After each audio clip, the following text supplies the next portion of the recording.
Welcome back, All the Smoke Dugout, MLB All-Star 2026, coming to you live from Philadelphia. One of the most dynamic players of his generation. Not only a great baseball player, but they say a better person. Um, you know, our co-host, you guys shared some years together. Yes, sir. Introduce our guest. Oh my gosh. I mean, one of the greatest human beings you would ever want to meet. One of the most athletic and gifted players that I've ever had the opportunity to spend. I've always said for years that this man should run for president. Ladies and gentlemen, I want to introduce the one, the only, Mr. Curtis Granderson, baby. Thank you. See, Grant, how you doing, baby? I'm doing good. I need y'all on my travel team to be my hype man. You know, go. Flavor Flav was with Public Enemy. I need y'all with me. What travel team? No, just in general. Oh, just you. Just okay, yeah. As I travel the world, I want to get off. Bring us on the administration. There We're you down. go. We're That's free. it. Hey, and being the politics and president, you know Chicago's home for me. Ain't no doubt. Ain't no doubt. Absolutely not. I'm not touching that with a 10-foot pole. You know, the politics in Chicago. Politics in general, man, just kind of crazy. You know what I mean? So, yeah. I like to watch it. I like to stay at afar, but you don't have to worry about me running for any office. None of that stuff. You guys have the leadership, bro, that you could. I Ain't no appreciate doubt. that. I'm I telling you, appreciate that. just let me love on you for a hot minute, bro, just because I have you here.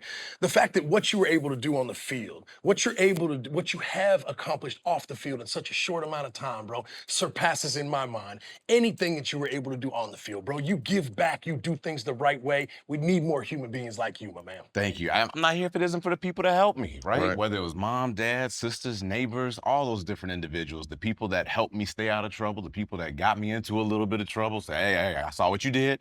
You in trouble. Okay, I learned. I'm not doing that no more. Right. But that's what gets me to this point. And then now I'm in a spot where I look at all the other people coming behind me, I can help them. Yeah. Whatever it happens to be. And everyone goes, so is this kid gonna be the next Major League Baseball player? I have no idea. Right. But the fact that we can give them opportunities, that's what it's all about for me. My parents weren't trying to raise a pro baseball player. Right. They were trying to raise a good young man. Person. And they did. And they did. Appreciate it. Nick, 09, you got a ring. Curtis, you go into that clubhouse the next season in the big 3-team trade. What is it like walking? First of all, it's the Yankees, but walking into a clubhouse the year after the team won it? Scared. I was literally scared. I'm in Detroit. I'm loving life over there, right? We're having a great time. This is a team I've been drafted by. I've made it to my first All-Star game. We've gone to the World Series. I'm about to buy my second home in Detroit. Okay. Because it's close enough to Chicago, but far enough to keep people away. They can't stay too long.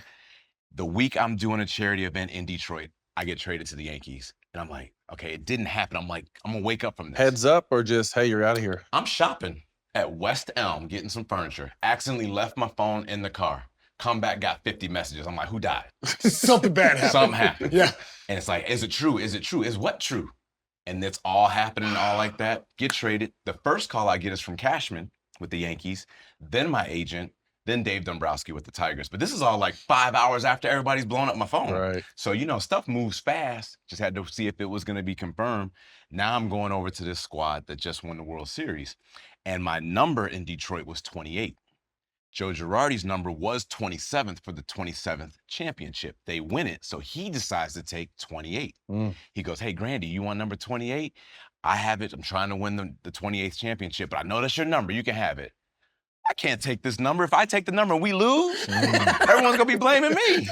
So I go back and take my high school number, which is number 14, which is also my dad's number. And that's how I ended up at 14 with the Yankees. But jump over there. I knew I had some familiarity with Swish because we were around the same age, but you got the core four coming to the end of their career. These are the guys you look up and you're like, those are superheroes. Now I'm on the team with them. I just sat back. Let me just observe. Let me observe for a little bit. And again, Swish helped out a lot. I'm seeing how he's interacting with them. Obviously, they got the confidence of just winning in 09. And I think that helped get me in and just kind of segue and go, I can't be A-Rod. I can't be Jeter. I can't be Teixeira. I just got to be me. As long as I do me, you're good. I'll be all right. And I was like, how did you hit 40 home runs there? Think about this lineup. Jeter leads off, Hall of Famer. They sandwich me second. Then it goes A-Rod, Cano, Teixeira. Yes, Who do you want to pitch to? You're going to pitch to me. So, and they're going to throw me fastballs. And I like hitting fastballs. And Yankee Stadium, short porch. Very friendly. Baby, I'm telling you, man. I didn't build the stadium. I just took advantage of it. Yes, sir, you did. Ain't no doubt. Because you went from the biggest ballpark in the league. Huge in Detroit. Thinking about it. And this is before they moved the fences in. They moved the fences in 3 times. So the year I remember signing my contract in 02 in Comerica. The flagpole, man, is in play at 438 feet. Crazy. I don't know if you remember that. I do. If you look at Comerica now, the bullpens are in front of that, so that's now a home run, and that flagpole is out of play. That was in play, and they said, "You think you could play center field here?" I just signed my contract. I'm like, "There's no way. I've just come from a college field. It's 400 in center. That's Another 30 feet. Yeah. I've never hit a ball that far in my life with metal. Right. Now I'm about to get the wood." Then they move in right field, and now they've lowered the fences again and moved it in again. So now I'm in Yankee Stadium. It's 314. Bro, it looks like it's right on top of you. Short All I gotta do is do porch. the same thing, and I get rewarded for what Mhm. used to be triples in Detroit. They're home runs in New York now. Yeah, absolutely amazing, dude. Yankee Stadium, listen, I got to see you from when you first came up in the league. We battled up against each other, played with each other the whole nine. You had a tremendous career. But there's one individual that I want to bring in because I don't necessarily all think it was just Yankee Stadium. Kevin Long was our hitting coach. And K Long, boy, in my mind, he is the GOAT, right? Yeah. When it comes to hitting coaches, his vibe, his energy, he just finds a way to match up with everybody. I know how much of an influence he made on me in such a short amount of time. I remember you had power in Detroit, 20s, doubles, triples, the whole nine. You were so electric. All of a sudden, you come over to Yankee Stadium, first year, man, clips 40. And so I'm thinking to myself, like, he kind of had a little one-handed follow-through in Detroit. All of a sudden, he comes over to Yankee Stadium, shortens it up a little bit. Two-hand. K Long, in my mind, got you with that lead foot, getting down a little bit earlier, a little more compact in your swing. Because I remember watching all the time, I'm telling K Long, how the fuck is this guy going deep every other night? And I'm thinking to myself, like, yo, I got some thunder, Right. but I ain't clipping him like C. Grand is. Just tell us a little bit about just the overall relationship that you had with him and maybe a little bit of how he transitioned you into the player that you became for us at the Yankees. I think we all know confidence in our sports is the biggest thing. And whether it's you yourself, your teammates, or your coaches, and K Long has the most confidence out of any coach I've ever had. Important. He's going to come in and see what you're working on, see what you have, and highlight it to the extreme. And we've all been in this situation. They go, "Hey, man, I want you to try this." And you go out there, try it, it doesn't work. They go, no. Okay, let's try something else. You're like, I told you I didn't want to do that in the first place. Right. Now you got me doing this. It didn't work, and you're not confident. Now we're clashing. Hey, Swish, you know what? Let's try hitting right-handed. Why are we going to hit right-handed? Yeah. You pop up a ball, it doesn't work. So I remember it's the first year with the Yankees. I had that one-handed finish. That one long hand swing. Yep. I go to K Long and go, "Something's not working. I got to try to do something." He goes, "I'm actually glad you said something. We were going to try to get to the off season, but since it's now August, September, let's do it now." So they sat me for 2 games. Crazy. He goes, "Let's get away from the one-handed finish." And funny story, the only reason I did a one-handed finish was because of Ken Griffey Jr. There's no rhyme or reason. It looked cool. He did it. I'm going to do it. Right. So he goes, "Let's get 2 hands because with one, you reach. With 2, you can't reach." Stay in, yep. And you ask, where's the power coming from? When I reach, you lose your power. Mhm. Just like a fight, right? I can Yep. jab You you ain't gonna here. do much damage out there. Get a little closer. Now Yes. I got you. Yes. Same thing with the ball. So we're working. We're going to go to 2-hand finish. We're in Texas playing the Rangers. I'm in the cage, practicing. It's feeling decent, but you never know until you get out in the game. First game, pinch hit. I get a ball right down the middle of the plate. Pop it straight up. I'm running the first. I'm like, "See, I told you that didn't work." That's what I'm thinking to myself, right? Come back to the dugout. K Long's right there. "Man, you just had it. You were right there. That was actually it. Everything we've been working on, that's it." I'm like, "Well, shoot, let's go keep working then." Yes. Right? And from that point on, it just kept going. I was ready to get back in the cage with them. I wanted to keep going. It clicked. And then we kept going from there. Then it was the 40 home run season. Then it was another 40 home run season. And it was all just that confidence. Then I get K Long with the Mets. Yes, and you caught him on the backside. Get him on the backside. When I go with the Mets, one of the coolest things over there, it's after my first year there, their GM, Sandy Alderson, calls me. I'm on a trip in London. He goes, "Grandy, I know it's late. Kevin Long is a free agent. We can get him. I need you to call him right now." I go, "Like right now, right now?" He goes, "Right now." Now remember, I'm on international roaming. Who's gonna pay this phone bill? Who's on my minutes? Right? I mean, y'all gonna pay this bill? Like, I can text him, but maybe he may not get it. I'm gonna take a 30-minute call. It's gonna cost me $500. What are we in talking the about? off season when we're not getting paid. Yeah. So I called K Long. I said, "Hey, I hear there's an opportunity for you to come with the Mets." He's asking about that. I said, "It's a great time. You're in New York. You know New York. We got a lot of things going over here. So he comes over there, brings that same confidence and energy over there, and we're in the World Series. His first year once he comes over there. Yeah, So, he was one of those guys. Sorry, Matt, not No, to go jump ahead. in on you, but just like I got to keep going on this K Long for a minute because the one thing that I loved most about him is, you know me, I'm hyper. I got high energy for sure. But the one thing that I appreciated about him most is, in my mind, he's a true coach. Because if I was down in the gutters, bro, he was down in the gutters with me. Yep. If I was flying high and rocking, he was pushing me higher and higher and higher. And I've taken a lot of what he taught me and how he treated me into my life moving forward in my sort of coaching career, as to be said. Because I've called him so many times and I said, hey, Playboy, just want to let you know when it's my turn to manage, you're going to be my hitting coach, bro, for sure. Because that energy that he brings to the ballpark, that cohesiveness energy, when you get around him, you just feel like we're ready to do some work and I'm going to get better because he's with me. Think how long he's been in the game. You know, the first time I met him, I think was 2006, playing against the Yankees. Actually saw K-Long out. We're in some place. He sees me, comes up, says, what's up? It's now 2026. And he still has a job and is in high demand. Yeah. That speaks to him and his credit and what he talented he brings is. to a clubhouse. I want to backpedal a little bit because comparing a swing to a jumper, you fixed your swing or changed your swing during the season. Mid-season, That's bro. Mid-season. insane. Like I couldn't Mid-season. imagine, because I'm thinking when you're telling me this, like I couldn't imagine someone trying to change their form mid-season. Like it would be a disaster. Yeah, but that just goes to show you the man knew enough about himself that he had to make the change. That's why he is in the position he is now. I was like, something's not working right. We got to fix something. Plus, I think this is where the Yankees helped. I'm seeing all these guys be as good as they are. And now I'm with them. I go, I can do that. But I'm just not getting there for whatever reason. Help me, because I know you've helped them. And that was it. I think that's the big thing. You got to ask for help. Right? Like I said, going back to the beginning, we can't do it all ourselves. You have to have someone that's going to help you get there, right? You learn how to read, you learn how to write because someone teaches you that. You learn how to cook because someone teaches you that. The first time you picked up a ball, someone taught you how to do it. The first time you picked up a bat, someone taught you how to do it. It's no different even at the pro level. Like we all don't know it, and you still have to find ways to keep improving. So it was all that, but I was like, I got to fix something. Something. And you did it. Changed it up. And you did. You mentioned kind of the last real years of the core four. You know, Posada ends up retiring, Mo's bad knee, Jeter's. I mean, did you guys know kind of watching? Obviously, as players, we think different, and obviously looking back in hindsight, it's a little different, but kind of just being in the moment, understanding like this is really these great Hall of Fame players, this is their last run. I don't think we thought it was going to end. I think you see them and they're still in great shape and they're still playing at a high level. They're all-stars. They're striking everybody out. When Mariano comes in, the opposition is scared to death, right? Eventually there's that, here comes the old guy.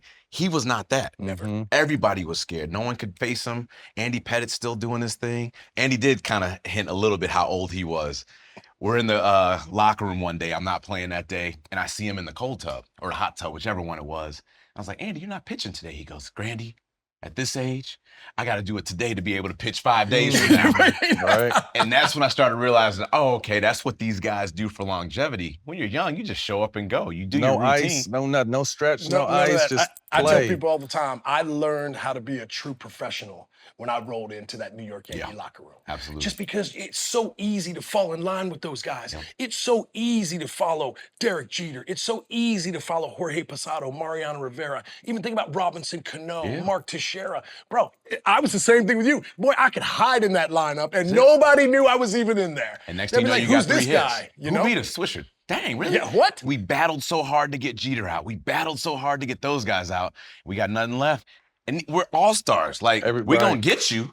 You just come our way, fatigued, worn out, damaged, 50 pitches already in, sweating, breathing hard, and then, boom, we got you. Yeah, well, because you with Detroit, you had some studs on that team as well, no doubt. And you had some, Miguel, the whole nine. Because I remember, banging up against you guys in 06, the whole nine. I remember how good that Magglio Ordonez driving in $140 every year, like the whole nine. And I know there were some pros over there. But just when you got to Yankee Stadium and you really saw how those guys went about their work each and every day, it was so easy to just try to be like them. And you start seeing, okay, are the Yankees like the true, the Rolls Royce of the sport? You don't know until you're there. Because what you're at and anywhere in pro sports is great. But there's some teams that do it better. It's always different. Yeah, I played on the Lakers and it was different. I won a championship with the Warriors, but the Lakers was different. I mean, the Yankees are in that kind of same prestige, like the teams that are the team of that sport. Yep. We would go with the Yankees, and I remember we're playing in all the same cities, and we'd stay at the Westin here, and we'd stay at, the DoubleTree there, and then all of a sudden with the Yankees, we're at the Ritz. We're at the Four Seasons. I'm like, how come we didn't stay here before? We had these beautiful boutique hotels I've never even heard of. And they're having it not only because we're the Yankees, but because it's contractually problematic. Most teams have 1 or 2 players who have suites in their contract. We got 20 of them, and this hotel can't accommodate them, so we got to go to this hotel. I'm like, that's why we're here at this hotel. We're in D.C. staying in Georgetown. I had never stayed in Georgetown, and this hotel is one of the best ones.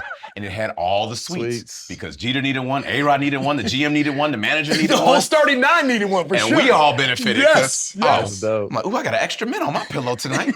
What's that clubhouse like? Because you think, Yankee, you want to fall in line naturally, but you have a ton of great vets that are leaders, and they probably all led in their different ways. But this is really to both you. What was that leadership like, and how easy was it to fall in line? Man, I would say it was a lot of lead by example. There wasn't a lot of yell and scream team meeting guys unless we needed to have that. The one thing I always valued and admired by Jeter, he's had 1 million teammates, but he came up to you first day in, introduced himself. You ever need anything, let me know. And he answered the phone. He'd always invite you over to his house and everything. Got a chance to see that big old mansion he had in Tampa. He's like, come on over to the house. On the 88th floor, bro, floor-to-ceiling windows, helicopters flying around eye level. Come to the house. Baby. He'd rather you here versus coming out to where you were. Yeah. But I respected that because he didn't have to invite you in his house. That's a big thing. Yeah. So he did that. Citi comes over, wins, is over there. AJ, Burnett wins over there. So all those guys are just like falling in line. I don't ever remember like a big meeting. Never. Or anyone yelling or calling anyone out. You just knew. And then a lot of stuff got taken care of on the side. And you gotta. But you're right. He would handle those situations where no one even knew about That's it. And for me, I was banging off the walls the whole night. I'm all over the place. He would just have to give me a look, and I'd be like, I get it. I totally get it. Understand, And I think we were blessed that we had like Swish, myself, Cervelli, Jabba Chamberlain. So we were kind of like that young group that was all still coming around. So we kind of had each other. And that core 4 had each other. But they were big brother. Had everyone Y'all else do too. this. Okay. All right, right? Because they would check us. And then after they checked us enough, we were good. And then we had a group coming up behind us that we were able to help situate and set. So I don't know if it was the way they were treated, if the way that they were taken care of, but they were a prime example of how you are a leader, how you manage, how you go about your business, and how you set the path for everyone coming up after you. And one of the things that I really, really most appreciated about those guys was the consistency. Yeah. Every day. Yeah. And by the way, I remember just myself walking into that locker room a couple years prior to you. And bro, these dudes are winners. They're champions. These guys are the guys you want to be. So being able to share that locker room with them, the stories. I remember a few times, even Derek putting his arm around me and just having a nice little, quick little conversation right there in the dugout. You just never forget those things. And it might not have been something that I'd never heard before, but the way that he told it to me just made more sense. And that's why he's such a leader. It didn't matter what your teammate was from the time he entered the league when he was a rookie to the time he exited the league with that, that base hit to right field, which everybody's going to remember that at Yankee Stadium. But he was just one of those guys that you not only wanted to be like, everything. He did it. Man, let's be honest, bro. He did it right on and off the field, bro. Let's be honest. You know what I mean? And he showed up. You wanted to be like that man. Like, think about this. You're in New York. Everyone's looking at you. He's in the paper for everything. He could go 0 for 5. You could easily come into the clubhouse. All right, guys, right?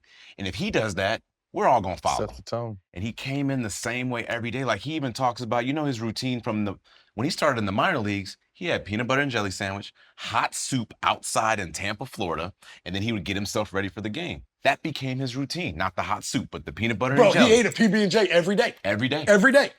In New York, where they got lobster, steak, right, whatever you want. Chefs. He had that PB&J about 6 o'clock every day. But that's the routine.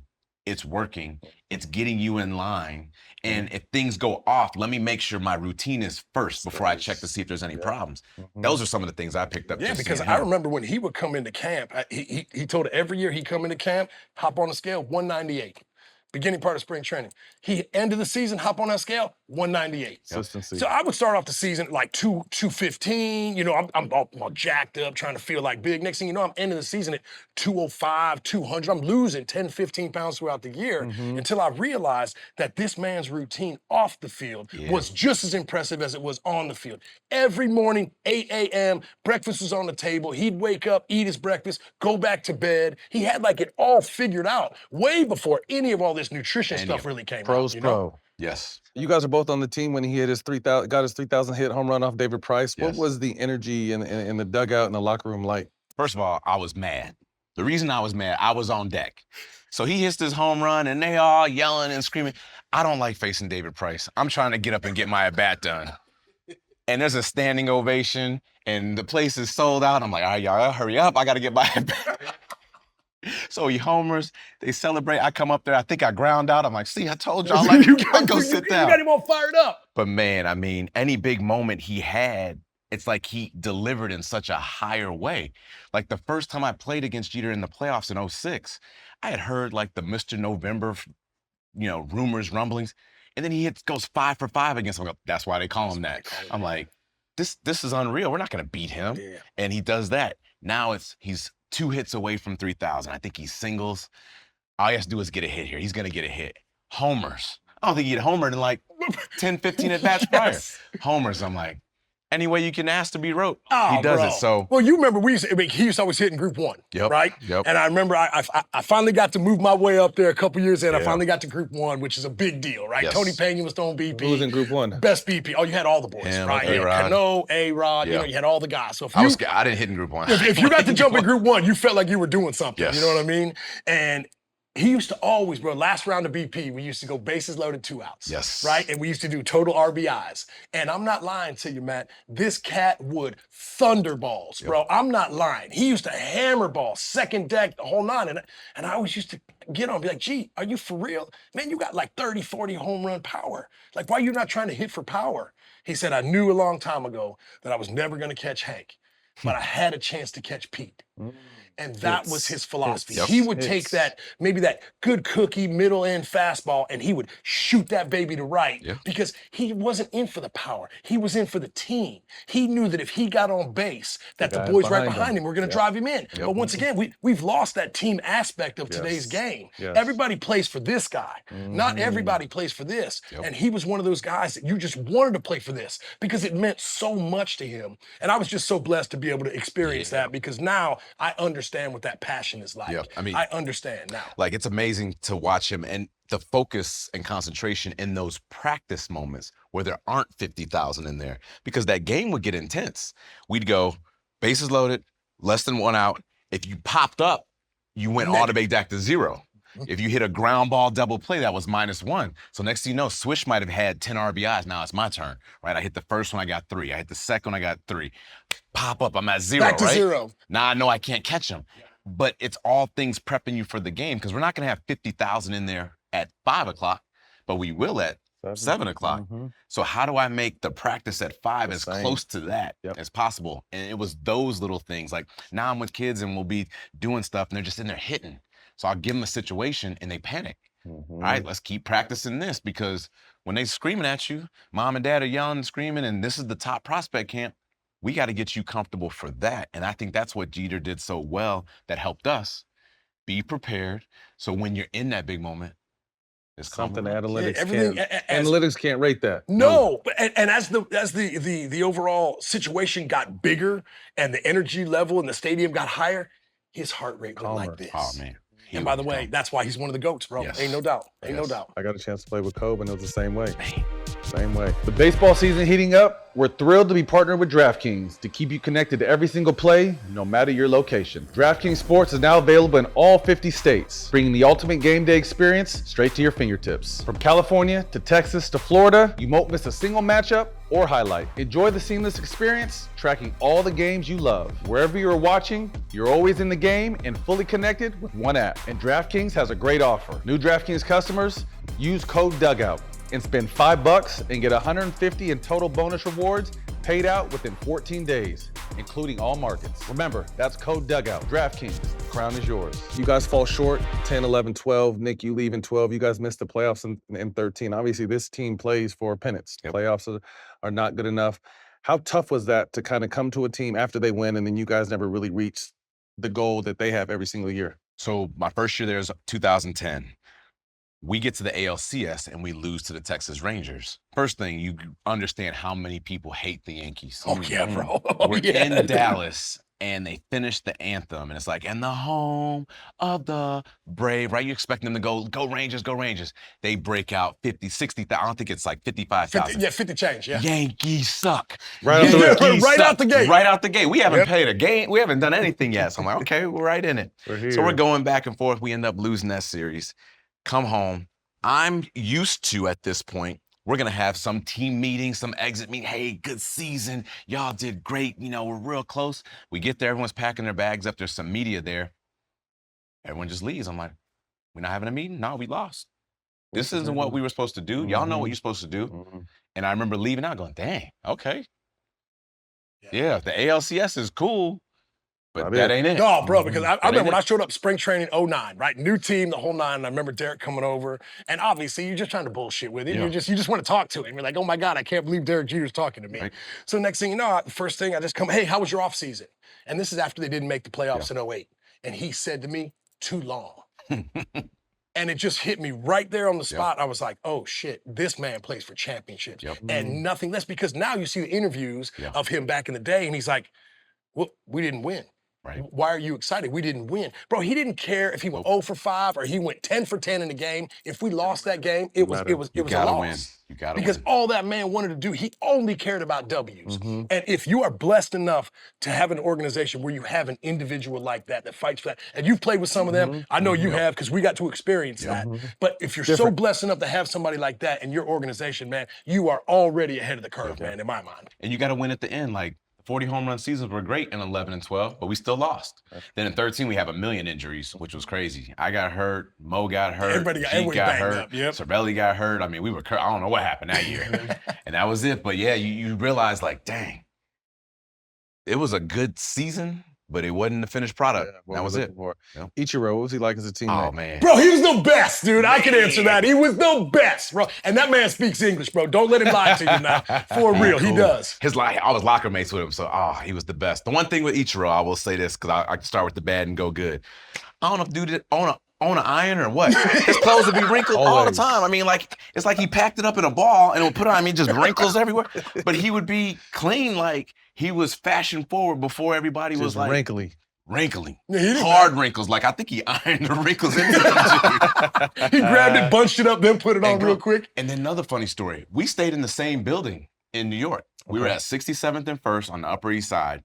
I've never seen that man walk in or out that building. Batman. And you lived there all year. The whole year. Yeah. He would always be at the stadium before I got there, and I would leave, and I have no idea what room he stayed in. I don't know what floor. I don't know what entrance. A whole season, I never saw this man go in or out that building. Funny. But Ichiro was amazing.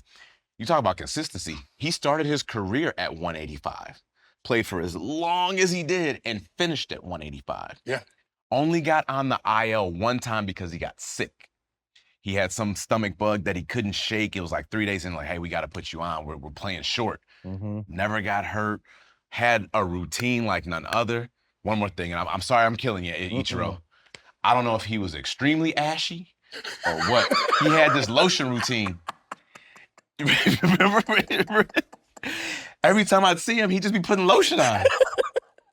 All these spots. And he had this back scratcher. He'd put the lotion on there.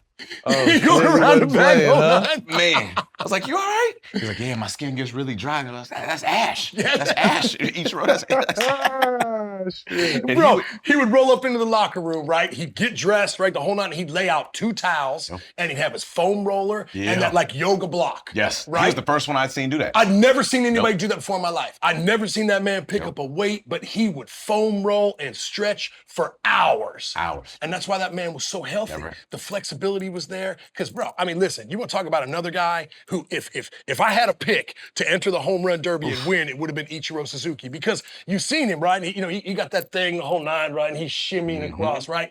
And in batting practice, the first round of BP, you're trying to hit the ball the other way. Just trying to let the ball travel deep. Bro, he get up there the first pitch of BP and he go whack, bro. Second deck, Yankee Stadium. Bombs. Second pitch, whack. Second deck, Yankee Stadium, bro. Yep. Every pitch in BP ended up in the seats. Yep. And then he get in the game and he'd fillet balls to left because he was just, he just trickle one over there. He beat it out. Because I'm thinking to myself, Ichiro, big party's out front, man. Catch it out front. This is amazing. I remember asking him, I said, why are you doing that? That's not your game. He goes, that I can do in my sleep. I'm still working on this, which is crazy. I was like, I don't know why he kept working, because he never did it. Never but used he it. would always do it and would crush and just keep going. Consistency. I remember when he got traded to us. He was I got to throw with him first. Like, that was another iconic moment. We're in Seattle.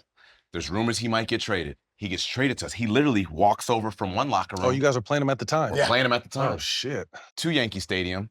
And for some reason, I was one of the last guys out on the field. So he comes on and needs someone to throw with. I get nervous and scared again. I'm here, me, pick me. I hope I'm doing it right. I've been in the league 6 years, but I hope I'm doing it right. And that was my first interaction with Ichiro. Then his locker was next to mine. And just as cool can be. Smooth. Talk about, like, icon. I know Ohtani's the guy now. He's still the guy. He can't go anywhere without being mobbed. It doesn't matter where it happens to be. They love him. Yeah, him and Matsui. They Godzilla, love them. bro. Yes. They love him. Love him. Ohtani's chasing. Changed the still up here. whole dynamics of the Asian culture in Yes. baseball. Those two guys came on the scene and just absolutely just hit it running. Yep. And they absolutely changed. I mean, those guys came on and hit it from Jump Street. There was no lull in their game. Those guys didn't go in slumps. That's not what they were used to doing. Those guys were ready each and every day. And one other thing about Ichiro that was great, loves cheeseburgers. Interesting. From 185 to 185, he'd eat a cheeseburger on every road trip. If he didn't find the place he liked, it was a McDonald's cheeseburger. But one of his favorite cheeseburgers is in Kansas City at a place called Town Topic, a little small diner. I had never been until he told me. Go in there, things are like $2, $1.50. 2 cheeseburgers and a fry every night on the road. Really? 185 from start to finish. That's Ichiro. No injuries except for that one stomach bug. Yep. That's it. Metabolism. And you know that didn't crazy. come from a cheeseburger, bro, because he was good with that. He was ready for that. And he had his own weight equipment. Yep. Like, you'd have the state-of-the-art gym that the Yankees put out there, and he brought his own piece of equipment. It would sit on the batting cage side, and he was the only one that used it. And it was like a combination Bowflex, universal gym. It would twist and turn and a lot of movements that we never even saw before. Some Chuck Norris shit. And you know, that was it. One machine. That's crazy. One machine. That's all he, and that foam roller. Yep. That was it. And that foam roller and those 2 towels laid out right there in front of his locker, right in front of y'all's locker. Right in front of the locker. Yep. It was Now, great. I want to take it back a little bit. I want to go back to Detroit because I want to talk about an iconic manager that you had in Jim Leyland. Yeah. And, bro, ripping the heaters, wore spikes as a manager. You know what I mean? Just tell us a little bit about him and the influence he had on you and your career. So Jim Leyland said from day one, I don't care if you're the rookie on this team. I don't care if you have a $100 million contract. I'm treating y'all all the same. You guys got to answer to me. I'm the one leading this. That's why they put me in charge of this. Now, mind you, we have Justin Verlander making the team. I'm making the team. We got future Hall of Famer Pudge Rodriguez. We have 42-year-old Kenny Rogers. So we have a gap of guys. And a team that 3 years prior was 1 loss away from the worst record in all of baseball. So he's got to come change this whole thing up. And he came in there and said, it's my ship. Y'all get in line. And sure enough, everybody was potentially up for getting yelled at any point in time. We lose a game. I don't remember. I think it was against the Cleveland or something like that. And it was some like missed, signs or people were late for stretch. Not the fact that we lost, it was the effort. So he comes, starts yelling at guys, and you did this, and you did that, and blah, blah, this, that, and the other. And then all of a sudden, the trainers are getting yelled at.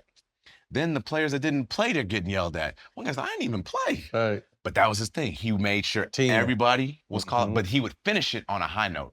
He had this thing where he would all of a sudden start yelling, and da-da-da, and da-da-da, and that's it. And another thing, and he would come back like 2 or 3 times. Like eventually he would do this.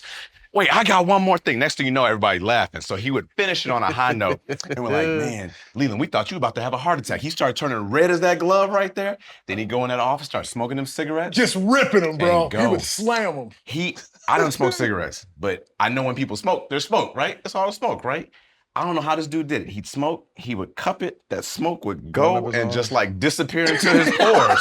And there would be no smoke anywhere. I'm like, where's the smoke? And then, you know me, I sleep on the plane. I'm like a baby in a car. As soon as we take off, I'm out. So I'm sleeping on the flight like this. I'm like, Smoking "That's a cigs cigarette on the smoke?" plane. I stand in this Leyland. He goes, "What's up, Grandy?"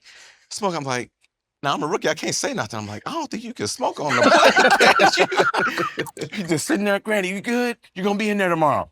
I can't say nothing to him. He just smoking on the planes, but as great can be, like you said, he wore the cleats because he said, if the players are gonna wear cleats, I'm gonna wear cleats. But he was the best. And one of the other funny things with him, Swish, you remember those the ones that Jeter wear, them big white loose draws? Rob Thompson wore them too back in the day, bro. So you know, most people wear compression. Mm-hmm. That generation had these loose, like long underwear. With sanitary socks, the whole nine. And he would be in his office smoking a cigarette. Now it's loose. Everything is got his visible. Like the manager from Major League. Yes. So I had something I had to say to him. So I walked by his office and he's sitting there like this. No shirt on, loose draws. Right? I'll come back. Grandy, come on in. I'll come back. Give me a second, bro. I'll come back. So the first time I ever heard about Jim Leyland, obviously, you know, my father played the league, you know, for 10 years and coached for, you know, a whole bunch of years later in the minor leagues. And I remember my dad, when I used to watch him, he used to, during batting practice, he used to walk around the field talking to everybody. And I used to say to him, you know, Dad, what don't you have some things you got to do? Like, why are you doing that? And he said, Jim Leyland taught me that, son. And I said, well, what did he teach you? And he said, if I can go around during batting practice and I can talk to every single person on my team, I've got a feel for my squad.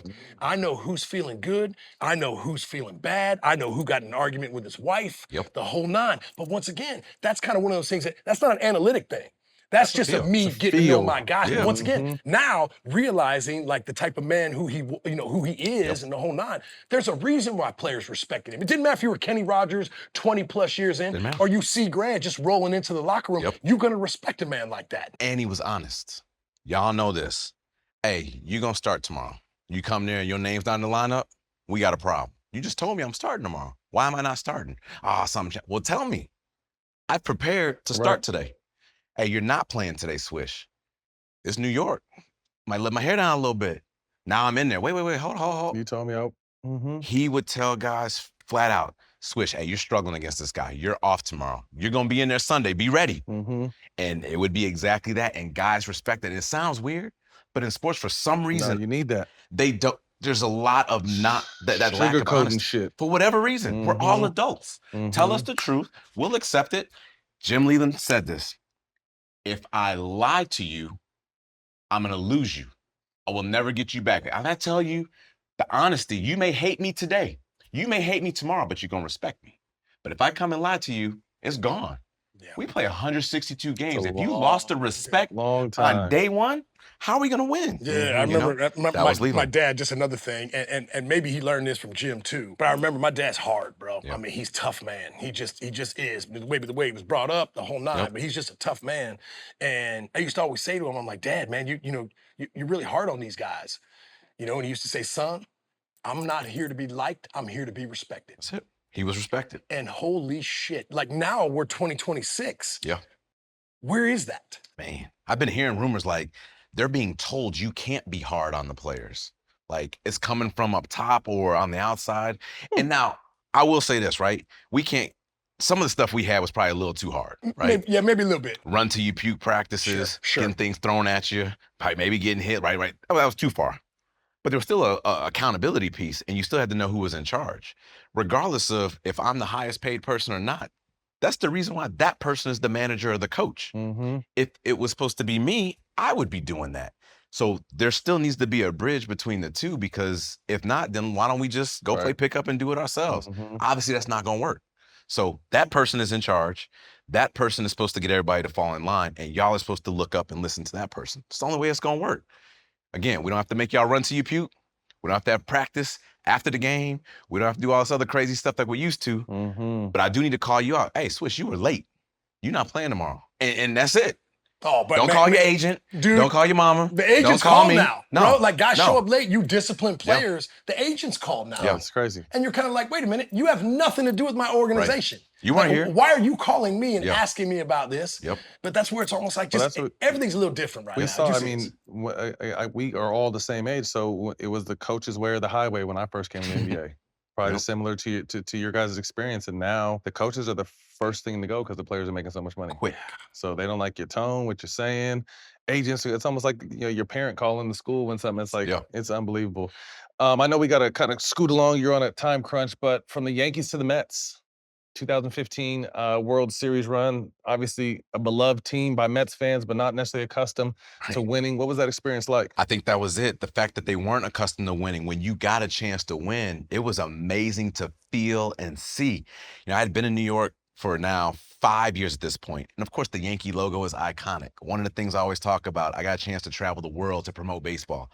And there'd be countries that didn't have baseball, but they go, aren't the Yankees a team? Yep. They know it. So that's just proof of what they've done as a culture and an organization. Now I'm with the Mets. And we're playing well. And I don't know if it was because we were playing well, but the number of blue and orange hats I started seeing around the city. They started coming around. Let me take this out the closet. I can wear it now, put my jacket on. So everybody's doing that. The celebs are out. Chris Rock is there. Seinfeld, I think they're Mets fans. So they're showing up, and we have a solid group of what I just experienced. David Wright, myself, Michael Kadire are now these veterans. And we got these young guys, Jacob deGrom, Matt Harvey, Noah Syndergaard, Zach Wheeler, who's an all-star here with the Phillies, just to name a few. And then Bartolo Colon, another 42-year-old player. Big sexy, baby. So we're blending all this together, and we're rocking and rolling. And I tell people this, and they get on me for it, but it was the truth from my experience. In Yankee Stadium, it's loud. It's going to do this. It's going to do that. They're going to boo you. They're going to cheer you. But if you want to hear the loudest boos and cheers you're going to hear, it's Citi Field. One, because they haven't done it for a while. So when it goes bad, here we go again. Here we go again. I mean, you running off the field. They booing you so hard over there. But because they haven't had it when it's going good, it's crazy. It's as loud as you're ever going to hear. So my experience and my time in New York, that was what it was over there. Case in point, we played the Dodgers in 2015 when Chase Utley takes out Ruben Tejada. We come back to Citi Field for the first time since that happens, and it's the intros. They got to put the camera on you, put the camera on you, put the camera on you. So they go, Clayton Kershaw, boo. I think Jimmy Rollins on team. Jimmy Rollins, boo. Then they go Chase Utley. And the place exploded. And they didn't move the camera. So he's on the big screen. Holding the boo. I'm sitting there, y'all got to move the camera. Y'all got to move the camera. They are going at him. And then we played it up. So not only did they do that, then they get Ruben Tejada, who's broken leg. They give him a cane. They introduce him. He came out in a blue and orange Mets cane in front of everybody to amp it up. So now they're even more gassed up. So that was just a cool experience to be over there, to get there, because a lot of people didn't expect it. We still came up short, unfortunately, but to get to the World Series over there in New York was just a cool experience. I always kind of compare that to the Clippers. Yes. I played for the Lakers and I played for the Clippers, and we had a really good Lob City team that was really good. We didn't make it, but that fan base was just so accustomed to losing that when we won, there wasn't a louder building in the league. You saw it. You experienced it. Yep. Similar. The Yankees, you know what you're going to get. Yep. The Dodgers, you know what you're going to get. The Lakers, you know what you're going to get. When that other team comes back and you've been a fan of that team for a long time and everybody at school's made fun of you, you're a Clippers fan, you're a Mets fan, and now you get to come to school with your new shit on. OG Terry Collins, old school. Man. Talk to us about him. So I don't know if it just all was in the cards, because Terry was with Jim Leyland with the Pirates. So a lot of that stuff that he had over there, he would bring to us. And Terry was still in shape. Terry used to throw batting practice to Barry Bonds with the Pirates. He was his guy that would get him right. So in 2015, we win the NLCS and have a little gap before the World Series. Terry goes, I'm throwing BP. I've never seen Terry throw at this point. Terry's 60, almost 70 years old. You all right? I got you. He moved that screen up. He threw 4 or 5 times, and he started firing that thing in there. This is the team representing the National League going to the World Series. Guys are swinging and missing. Can't catch up to him. He's making us look bad. I'm like, hold on. I got to step out. I got to get ready. But it locked me in for the World Series because he was coming at you. He goes, Grant, that's how I used to do it. I was Barry's guy. And then I'd play this game with Barry. Okay, you got to hit one over there. If you don't, you owe me $1. Barry, Boom, hit it over there. Okay, you got to hit one over there. Second deck, 10th row. Boom, he'd do that. So he knew where to throw. He knew how to go. He knew how to get you locked in. And that was Terry. And he took a lot of that stuff from the gym and brought it over to us. Would defend his players, get tossed out for you left and right, but would always be there and was upfront and honest, just like Jim. Great man, dude. Yep. Great man. The honesty is the key. 16 years professional. What stands out the most? What are you most proud of? Man, the biggest thing for me, first and foremost, I got my degree while playing. Wow, congratulations. Thank you. That's big. I got a chance to graduate on time with my class. And the number of players that would ask, how did you get your degree? Like that question was such a just prideful thing to have. I'm like, hey, you know, I was doing this, doing that. And now you can do it online. And funny story, I took a final in the locker room in Lakeland, Florida in the minor leagues in front of my manager because I had to make sure I didn't cheat. So he signed off on it. Really? You didn't cheat. He signed it. I had to FedEx it back to school. Then I had to go to the public library to log into internet because I didn't have it to see what my grade was. And I was able to finish on time with my class and do that. So that was one of the biggest moments for me and making it. That same year, I was this close to quitting. I don't know if I ever told you this. I was this close to quitting. I got drafted in 2002, played well my first year. Second year, I'm in the Florida State League, which is the worst league in baseball. Bro, it's 150 degrees. And there's no fans. I mean, you ever been to Florida and Orlando? Humid, nasty, now? Nasty. Right? Nasty. That's why you're here. That's why we're not doing it down there. It's hot, it's sticky, no one comes to the games. I'm like, why am I doing this? I got my friends and family in Chicago. They're graduating, they're getting their jobs, they're living their best life. And my dad told me, when you start something, you gotta finish it. So I said, let me get through the end of this season and then we'll see where we're at. So the end of that season, things started to kind of change. And it's funny how when you're ready to quit, you're so close to being there. A year to the day from me wanting to quit, I got called up to the big league. Bro, well, thank God you didn't quit, right? bro. Because I was done. We would have missed out on a hell of a career, man. I was about to put my degree to work. They had just opened up a Nike town in Chicago. I was about to be bringing you the newest ads and commercials. I was me. You made the right choice. Let's say, real quick, again, I know we're on a time crunch, and something we skipped over, but I thought was fascinating, 2020, 2020. Yeah. Talk to us about that. Man, you know, that's one thing that Comerica helped me on, you know, 20 doubles, 20 triples, 20 homers, 20 stolen bases in one season. And my man, Jimmy Rollins, did it the same season. So him and I were the 3 and 4 players to ever do it. Yeah. Willie Mays and Frank Wildfire Schulte back in 1920. That's a name. It was one of those stats that was such an iconic thing. Vernon Wells' dad was this iconic painter. He would draw these amazing images. I said, Mr. Wells, can you draw this picture of me? He looks up Frank Wildfire Schulte because I'd only heard the name. Finds some images, puts a picture of him, picture of Willie, picture of me, picture of Jimmy, and has us all playing. And it's this really cool picture that I wanted. And I was trying to get us all to sign it. Obviously, Frank has passed, but I think there was a family member of hers or his that was still alive. But I've met Willie, so that was cool. I played with Jimmy. I get the broadcast with Jimmy. Yeah. And that was one. And the triples came from college. The current head coach at UIC, his name is Sean McDermott. He was an assistant coach back then. He said, you got to think double out of the box. So when guys are hitting homers and standing, I was a little dude. I didn't know if I got it. So I got to go. And then they'll tell me it's over the fence. Then I can do what I need to do. Yeah. Then you can even fly around. I can fly. And plus it's Comerica. I already told you, I can't hit a home run 438. You got some space. So as I'm hitting balls, I'm out the box hard. And if it's bouncing around, I'm making it to third with no problem. Gene Lamont, my third base coach, he'd wave those big old arms. Come on, come on, come on. All those times at third, I never got thrown out. And then I was learning how to steal with Andy Van Slyke. Yep. He said, you can't get the green light to steal unless you are 80% successful on your stolen base rate. So I had to work on being successful. I can't be running in outs. So Andy Van Slyke was the one that got me that going. And then we had made another change over there. So Lloyd McClendon was our hitting coach. So we had made a couple things just to simplify. So all these changes, sticking with it, confident coaches, led to that season. So still proud to see it.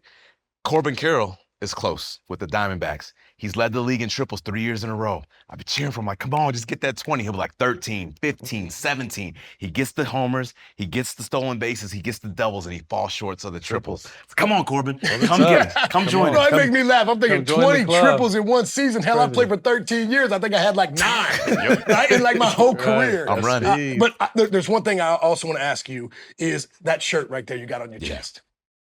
The amount of work that you've done for the Players Alliance and the way that y'all have built that up has been absolutely amazing. Talk to us just a little bit about the growth of that, just the overall initiative, how it kind of got started, because it's absolutely amazing. So credit where credit's due. First and foremost, D. Gordon, Cameron Maben, Edwin Jackson are the founders of the Players Alliance. I serve as the board chair. But all these conversations happen way before us. Dave Winfield, Willie Horton, Andre Dawson. Then in 2008, those same conversations with current players like CeCe Sabathia, Frank Robinson at the time, who was working with the commissioner's office. We're in MLB, in the commissioner's office, talking about how do we make more change in this game for Black players, both on and off the field. April 15th, one of my favorite days of the season, is Jackie Robinson Day. They talk about how he broke the color barrier, got us to where we are. Then they followed up soon after that. Here's the percentage of Black players that are playing right now.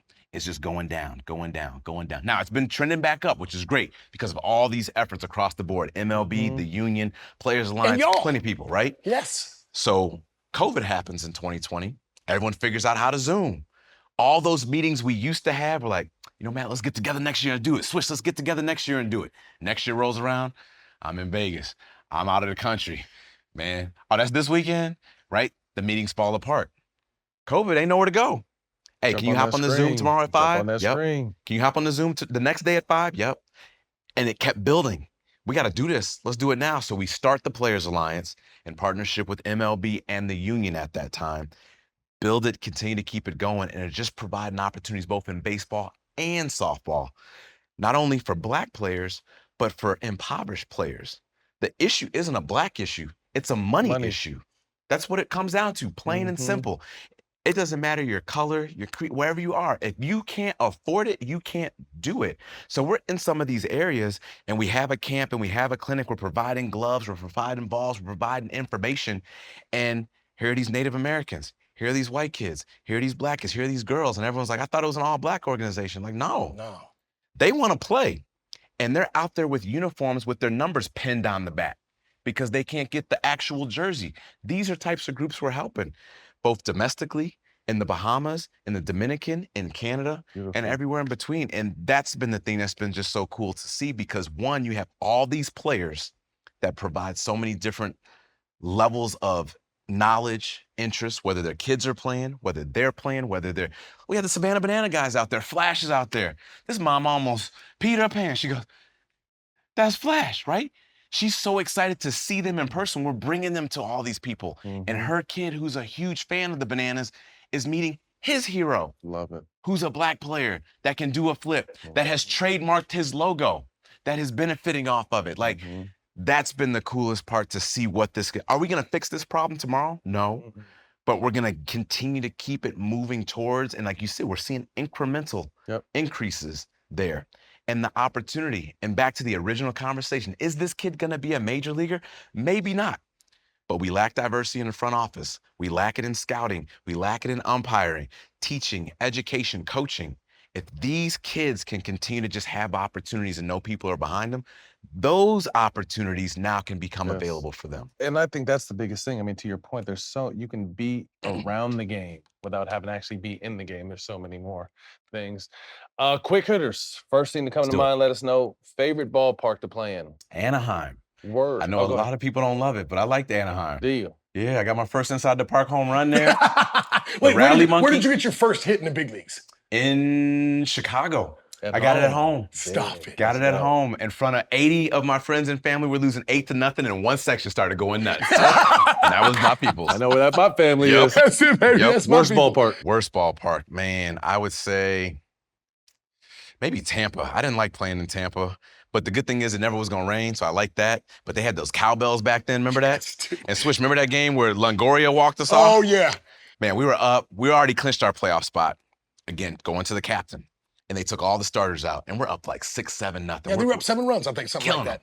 and we're all out, and we're in the locker room, we're hanging, chilling, we know the playoffs are coming, and next thing you know, they start coming back, and we're kind of like laughing, like, Remember we had the Boston game on in the locker room too. and we're like, they may come back. Oh snap, they just scored. Like, we're now like fans versus opponents.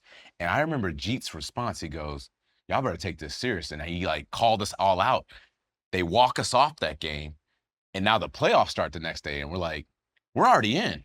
This win or lose didn't matter. But I remember that moment. That was one of those times Jeet said something to us in that moment right there. He didn't speak very loud, but That when was he it. spoke, you listened. That was it. Ain't no doubt. Yep. Smartest pitcher you've ever faced? Ooh. Probably the first hit pitcher I faced, Brad Radke. I'm up there, I just got called to the big leagues. He don't know me, but throw me some fastballs. Change up. I'm sitting there rolling over a ball. He gonna throw another fastball. Change up. I'm like, I think they see it and they knew what they could do. So definitely him. Nastiest singular pitch you saw in your career? Man, I didn't like facing Steven Strasburg. He threw them Ooh, change ups, yeah. tall, long, lengthy. So he was definitely one. Yeah. Strauss. Yes. Favorite season of your career? Man, that 2007 to 2020 Yeah, was man, amazing. that was a hell of a year, bro. I feel like I was just hitting things. I was running things. I was doing things. We talked about the 80 stolen base percentage. I only got caught one time that year. I was 26 for 27. Wow. We did everything that we had talked about and was able to implement Executed it. And I remember it was my second full season, and one of my high school buddies goes, you know they got the second year slump. You know you're going to get that, right? Yeah, sophomore slump. Sophomore slump. I was like, I can't have that happen. Not I me. go out there and do that. Not me. Bench clearing brawl. 3 former teammates you'd bring along with yourself. First one, Kyle Farnsworth. Oh, Big yeah, boy. Dude got veins in his doubt. legs. Like, Mhm. you a strong dude. You ain't got no veins in your legs. He got thick veins in his legs. He's one. I mean, the man played football for a hot minute, bro. Google his picture of him playing football now. He's older than us right now and is Monster. ripped. Mhm. And he was like that back then. He jokingly picked me up in the locker room like I was like a baby. Like, come here, Brandon, pick me up. Like, all right, man, we playing. Put me down. Put me down. Russell Martin, Ain't no doubt. Canadian, Yeah. catcher. And he was in all that crazy. jiu-jitsu and stuff Yep. too. You remember He Big could do Russ, that. yo, he's great. I'd say those two, and then I would probably go, let's see, who would be my third? I'm looking, just for pure size, probably Miguel Cabrera. I was gonna say you gotta bring Miggy Yeah, along, bro. Miggy You got to did. just to That have was a big size. boy. You Yeah, know? we didn't get a Ain't no chance to doubt. talk about it. I was a big fan of Miggy. What was he like? A big kid. Was he? People forget how young he is. He's younger than all of us. Mhm. But he's done things For a long that are time. amazing. Like, Mhm. he's in the World Series at 19 and homering off of Roger Clemens. Yeah. Think about it. No problem. I faced Roger Clemens in 06, and when he's pitching, so let me show you with this glove. Guys come up, pitch, and they're looking at the plate. He's He looking was at you? looking at me. I'm Oh, like, is this hell dude finna hit nah. me? Right? Yeah, right. Right down the middle of the plate. So I'm scared, right? Now, if he's doing that now, imagine what he's trying to do to this 19-year-old kid. Nigga said, Didn't I work. don't give a damn. Fuck all that. Bop, bop, homering No off of you doubt, doing man. this, win him a World Series. I So love it. definitely Miggy. Well, Curtis, man, thank you for your time. It was an honor I to sit appreciate down. it, Best, man. you great. Continue You the success. best, bro, man. Curtis So Granderson, proud of you, yeah. buddy. Love you, Thank bro. you. Absolutely. Appreciate man. Thank y'all. Ain't no Thank doubt. you, This is man. great.